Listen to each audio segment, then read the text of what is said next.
Hello and welcome back to Educator.com and welcome back to physical chemistry. So in the last lesson we started our discussion of molecular spectroscopy. In this lesson we're just going to go ahead and continue with that discussion. Let's get started. Okay, so this is the vibration rotation spectrum for HCl. So here we have the R branch, and the R branch, this is, sometimes you're going to see it like this, and sometimes you're going to see it the other way where the peaks are actually pointing up. It doesn't really matter.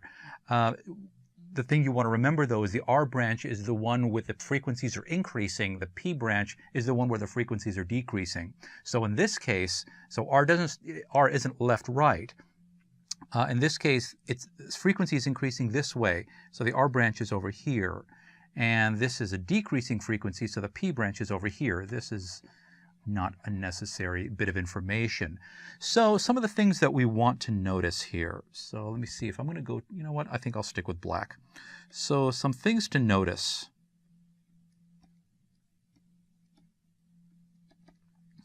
The first thing you want to notice is that the distance between the lines in the two branches are not equal. In other words, the distance from here to here is not the same as the distance from here to here.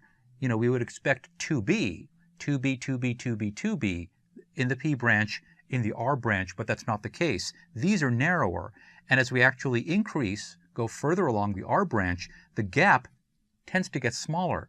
And as we go further along the P branch, the gap actually gets bigger. So we'll say the distance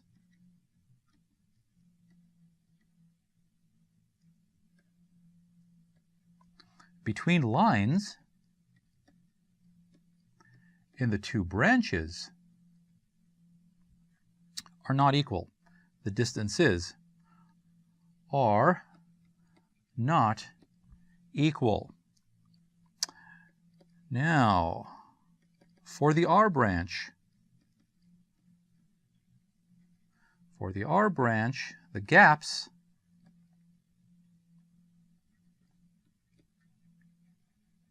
get smaller as J increases this way. And for the P branch,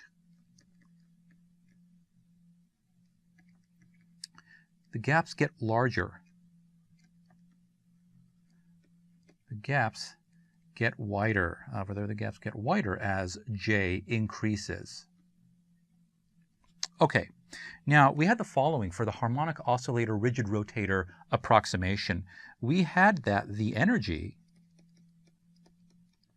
Rj, R is the vibrational quantum number, J is the rotational quantum number, so the total energy is equal to the vibrational term